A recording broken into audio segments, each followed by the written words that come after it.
to accomplish with the book? I mean, really bring home, like, what's the best case scenario? You say, God, I would be so honored if you did this with your book.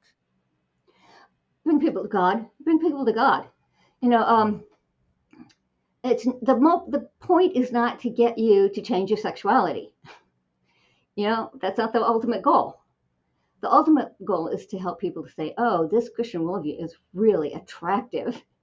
It Mm. has a much higher view of the body. I'll tell you what, some people have misunderstood. Without naming names, there was a Christian philosopher who reviewed the book. He hadn't actually read it. He just read some notes from his producer. Mm. So we'll give him a break. But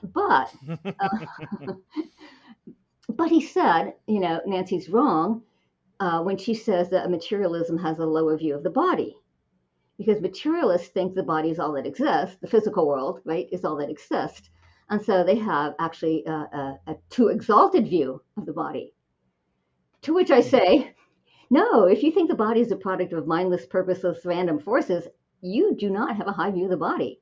It's Mm. just because you think it's all that exists doesn't mean you have a high view of it. It's Christianity that has a high view of the body. And so my goal ultimately is to draw people into seeing the beauty of the Christian worldview and being drawn ultimately to, to a relationship with God. So it's ultimately about evangelism. You know, ultimately, I have to make this point sometimes with my Christian friends, like, you know, this, especially if a family member is having a problem with transgenderism or sexual identity, you know, they're so focused on changing their views on the sexual issues. And I have to say, okay, what's our ultimate goal here? You know, the ultimate goal is to win people's hearts to God.